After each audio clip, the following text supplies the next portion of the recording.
Hello friends, welcome to my YouTube channel. जैसे कि हमने लास्ट वीडियो में मार्केटिंग के बारे में पढ़ा था, तो आज हम मार्केटिंग फ़िलॉसफ़ी को आगे पढ़ेंगे। मार्केटिंग फ़िलॉसफ़ी को हम मार्केटिंग कॉन्सेप्ट भी बोलते हैं। Marketing concept is an attitude और a way of business thinking. It is also referred to as marketing philosophy. Depending upon the way of thinking, there are different marketing concepts. Each concept involves a particular approach in order to achieve the marketing goal. Following are the different marketing concepts.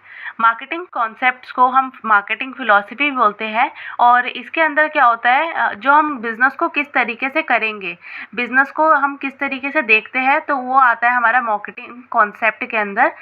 और हम business के जो marketing goals हैं उसको हम किस तरीके से अचीव कर सकते हैं, तो वो सब आता है हमारा मार्केटिंग कॉन्सेप्ट के अंदर। अब टोटल हमारे पास यहाँ पर 6 टाइप के कॉन्सेप्ट होते हैं, तो अब हम वन बाय वन एक एक कॉन्सेप्ट को पढ़ते हैं। सबसे पहले आता है हमारा प्रोडक्शन कॉन्सेप्ट। प्रोडक्शन कॉन्सेप्ट में आता है, this philosophy state that the large scale production resulting in low cost per unit will enable to marketer to sell the product. According to this concept, marketing success depend upon offering product at low price. This concept emphasize low cost of production through mass production and distribution. Production concept के अंदर हमारा ये आता है कि जो भी हमारा प्रोडक्ट है वो हमारा लो कॉस्ट पे होना चाहिए, जिससे हम लार्ज मार्केट को टारगेट कर सकें। तो इसके अंदर हमारा बेसिकली यही बनता है कि जब हम अपने प्रोडक्ट को ऑफ़र करते हैं तो वो हमारा लो प्राइस पे ऑफ़र करना है, जिससे कि हम लो कॉस्ट पे प्रोडक्शन को करें और मास प्रोडक्शन इसका हम कंप्लीट कर सकें। इसके बाद आता है हमारा प्रोडक्ट कॉन्सेप्ट। प्रोडक्ट कॉन्सेप्ट के अंदर आता है, according to this concept the marketer can easily sell the product if it is high quality. The emphasis is on product quality. It is believed that the customer always favor quality and performance. Superior product are always welcomed and accepted by the customer. Marketing success depend upon continuous product planning and improvement in product quality. Product concept के अंदर हमारा ये आता है कि इसके अंदर जो हमारे कस्टमर्स है वो हमेशा ये चाहता है कि जो उसको प्रोडक्ट मिल रहा है वो हाई क्वालिटी का प्रोडक्ट होना चाहिए और वो प्रोडक्ट ऐसा होना चाहिए जो बाकियों के प्रोडक्ट से सुपीरियर हो। तो इसके अंदर जब इस टाइप के प्रोडक्ट हमारे कस्टमर को मिलते हैं तो वो उस प्रोडक्ट को हमेशा फेवर करता है। इसके बाद आता है हमारा सेलिंग कॉन्सेप्ट। सेलिंग कॉन्सेप्ट में आता है, the concept believe that low cost और high quality alone is not sufficient to sell the product. जैसे कि हमने ऊपर देखा प्रोडक्शन और प्रोडक्ट कॉन्सेप्ट में, प्रोडक्शन कॉन्सेप्ट में हमारा ये बताता है कि लो कॉस्ट होना चाहिए और प्रोडक्ट कॉन्सेप्ट में बताता है हाई क्वालिटी होनी चाहिए। बट सेलिंग कॉन्सेप्ट ये बोलता है कि लो कॉस्ट और हाई क्वालिटी प्रोडक्ट ही होना सिर्फ सफिशेंट नहीं है, इसके साथ साथ हमें अपने प्रोडक्ट को ज़्यादा से ज़्यादा सेल करना है, जिससे हम लार्ज अमाउंट में इसका जो प्रॉफिट है वो हम कमा सकें। Buyer have an inherent resistance to buy. Buyer will not buy on their own. They have to pursue it to buy. The concept emphasizes selling efforts. Marketing success depend on aggressive selling and promotion effort such as advertising, publicity, etc. तो selling concept के अंदर हमारा यही आता है कि इसके अंदर ये बोलता है कि सिर्फ हमारा हाई क्वालिटी प्रोडक्ट और लो कॉस्ट से कुछ नहीं होता, साथ के साथ में जो हमारी सेलिंग है, जो हमारा प्रोडक्ट जो है वो बिक रहा है मार्केट के अंदर, उसकी जो सेल है वो बहुत ज़्यादा होनी चाहिए, जिससे कि हमें लार्ज अमाउंट जो है वो डिपेंड करता है किस पे, हमें ज़्यादा से ज़्यादा एडवर्टाइजिंग करनी चाहिए, पब्लिसिटी करनी चाहिए, जिससे वो एग्रेसिव सेलिंग कर सके अपने प्रोडक्ट की और वो प्रमोशन एफर्ट्स को ज़्यादा से ज़्यादा अच्छा कर सके। इसके बाद आता है marketing concept. Marketing concept it is consumer oriented concept. According to this concept, product are developed and produced to satisfy the need of the customer. The emphasis is on customer satisfaction. Marketing success depends on understanding the need of the potential customer and supplying product to satisfy their need. Here the marketer is engaged in selling satisfaction, not merely on selling goods and services. Marketing concept जो होता है ये पूरा का पूरा consumer oriented concept है, जिसके अंदर हमें ये बात करते हैं कि जो कस्टमर है हमारा, उसकी नीड्स को हमें सेटिस्फाई करना है, जिससे कि हमारा जो कस्टमर है वो सेटिस्फाई हो सके अपने प्रोडक्ट के साथ में। मार्केटिंग जो सक्सेस होती है वो डिपेंड करती है कि किस तरीके से हम अपने पोटेंशियल कस्टमर्स को सेटिस्फाई कर पा रहे हैं और उनकी नीड्स को हम किस तरीके से फुलफ़िल कर पा रहे हैं।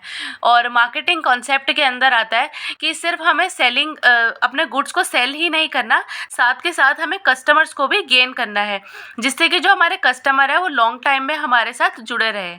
इसके बाद आता है हमारा social marketing concept. According to this concept, marketing activities should aim at the welfare of the society. The concept emphasizes social welfare. The marketer should produce and distribute only those goods which contribute to the welfare of the society. Welfare of the people should have priority over the satisfaction of individual need. The concept of social marketing aims to increase the acceptability of social cause like population control, energy conservation, environmental protection etc. तो social marketing के अंदर क्या बोलता है कि सिर्फ हमें marketing ही नहीं करनी, साथ के साथ हमें सोसाइटी के वेलफेयर के पे भी काम करना है, जिससे कि हमारी सोसाइटी का वेलफेयर हो सके और जिससे हम अपनी सोसाइटी के लिए कुछ कंट्रीब्यूट कर सकें। इसके अंदर आता है कि जो भी हम अपने गुड्स को प्रोड्यूस कर रहे हैं, साथ के साथ में हम अपनी सोसाइटी के लिए कितना कंट्रीब्यूट कर रहे हैं, और इसमें हमारी प्रायोरिटी जो दी जाती है वो किसको दी जाती है? Satisfaction of the individuals customer need. इसके बाद आता है हमारा holistic marketing concept. Holistic marketing concept is a marketing philosophy developed to meet the challenges of modern marketing. It involve a total approach to solve the marketing problem. Holistic marketing concept comprises the following component. Holistic marketing concept के अंदर हमारा आता है, इसमें हम ये करते हैं, ये हमारा आज के टाइम पे जो मॉडर्न मार्केटिंग कॉन्सेप्ट है ये उसके चैलेंजेस को मीट करता है. इसके अंदर हमारा ये बताया जाता है कि हम किस तरीके से मार्केटिंग की प्रॉब्लम को हम किस तरीके से सॉल्व कर सकते हैं. और होलिस्टिक मार्केटिंग कॉन्सेप्ट के अंदर टोटल हमारे 4 कॉन्सेप्ट और आते हैं. इसके बारे में हम आगे बढ़ते हैं. तो फर्स्ट आता है हमारा relationship marketing. Present day customer are more informed, more demanding and have more choices. According to Jeffrey, the challenge today is not to produce satisfied customer but to produce loyal customer. Relationship marketing is an attempt to create customer loyalty and thereby discourage customer from defecting to other seller. तो हमारा जो relationship marketing होता है उसके अंदर हमें यही बताता है कि आज के टाइम पे जो हमारे कस्टमर्स हैं वो बहुत ज़्यादा इन्फॉर्म्ड है, उनके पास बहुत ज़्यादा नॉलेज है, उनके पास बहुत ज़्यादा इन्फॉर्मेशन अवेलेबल है. तो वो ये चाहते हैं कि जो भी वो प्रोडक्ट मिले वो उनकी नीड्स को अच्छे तरीके से सेटिस्फाई करे. तो आज के जो हमारे चैलेंजेस है वो क्या है कि सिर्फ कस्टमर की नीड्स को ही सेटिस्फाई नहीं करना, बट जो हमारे कस्टमर्स जो बन रहे हैं उनकी लॉयल्टी को भी अपने पास रखना. अपने जो कस्टमर्स को हम बना रहे हैं वो कस्टमर हमारे लॉयल होने चाहिए हमारे प्रोडक्ट्स के लिए, हमारी कंपनी के लिए. तो हमें एक लॉयल कस्टमर को क्रिएट करना है. इसके बाद आता है हमारा integrated marketing. The overall objective of every organisation is to maximise sale and profit through customer satisfaction. To achieve this, organization should follow an integrative approach in their organization. Various departments like production, finance, purchase, R&D, research and development, personal marketing, etc. should function in a coordinated manner. Integrated marketing refers to an approach where marketing function is integrated with other function to achieve the organizational objective. Integrated marketing के अंदर जो हमारा main objective होता है वो यही होता है कि हमें इसके अंदर मैक्सिमाइज़ करना है हमारी सेल को और प्रॉफिट कमाना है, जिससे कि हमारे जो कस्टमर है वो सेटिस्फाई हो सके. इसके अंदर आता है हमें किसको अप्रोच करना है. इंटीग्रेटिव अप्रोच है इसके अंदर हमारी, जिसके अंदर वेरियस डिपार्टमेंट के अंदर वो यूज़ की जाती है, जैसे कि प्रोडक्शन में, फाइनेंस में, परचेज में, रिसर्च और डेवलपमेंट के अंदर. तो ये सब हमारा इंटीग्रेटेड मार्केटिंग के अंदर आता है. इसके बाद आता है हमारा internal marketing. Internal marketing refer to a harmony among various marketing activity within the firm. To make internal marketing successful, the mission and objective of the firm should be conveyed to all employees. There should be proper communication and understanding among the people's employees both in horizontal and vertical form. Coordination of marketing activity improve the value of product and boost customer satisfaction. Internal marketing के अंदर हमारा आता है कि इसका एक ये objective होता है कि ये अपने जो एम्प्लॉयज़ है उनको जो भी मैसेज है कंपनी का वो अच्छे से कन्वे कर सके. इसके अंदर प्रॉपर कम्युनिकेशन होना चाहिए और अंडरस्टैंडिंग होनी चाहिए डिफरेंट एम्प्लॉयज़ के अंदर, चाहे वो हॉरिजॉन्टली हो या वर्टिकली फॉर्म के अंदर हो, बट कम्युनिकेशन और अंडरस्टैंडिंग अच्छे से होनी चाहिए. और जो भी हमारी ऑर्गेनाइजेशन है उसके अंदर हमारा कोऑर्डिनेशन अच्छा होना चाहिए सभी एम्प्लॉयज़ के बीच में. इसके बाद में आता है हमारा performance marketing. It refer to evaluation of the performance of marketing activity and program. Performance marketing is conducted to understand how far a business firm has succeeded in attaining the marketing objective. Performance marketing के अंदर आता है कि हमारा जो business है वो किस तरीके से परफॉर्म कर रहा है, जिसके अंदर हम जो भी काम कर रहे हैं वो वो किस तरीके से हमारा अंडरस्टैंड कर रहा है हमारे बिज़नेस फर्म के लिए. और इसका एक बेसिक यही मतलब होता है कि हमें जो मार्केटिंग ऑब्जेक्टिव है उसको अटेन करना है. तो आज की वीडियो में हमने मार्केटिंग फिलॉसफी के बारे में देखा। इसको हमने एक डायग्राम की फॉर्म में दिखाया है, जिसके अंदर हमारे टोटल आता है production concept, product concept, selling concept, holistic concept, marketing concept and selling concept. अब इसके बाद हमने होलिस्टिक कॉन्सेप्ट को फिर से पढ़ा था, जिसके अंदर हमने देखा था कि ये 4 टाइप की भी होती है, जिसके अंदर आता है हमारा internal marketing, integrated marketing, performance marketing और रिलेशनशिप मार्केटिंग। इंटरनल मार्केटिंग जो होती है वो डिफरेंट डिपार्टमेंट्स के बीच में की जाती है, जिसमें आता है जैसे हमारा marketing department, senior management, other department.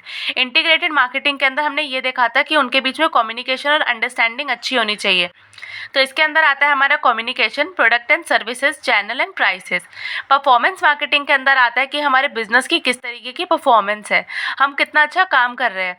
तो इसके अंदर आता है हम किससे परफॉर्मेंस को चेक करते हैं, सेल रेवेन्यू से, कि हमारे पास सेल रेवेन्यू कितना आया है, ब्रांड एंड कस्टमर की इक्विटी से, एथिक्स से, environment and legal and social.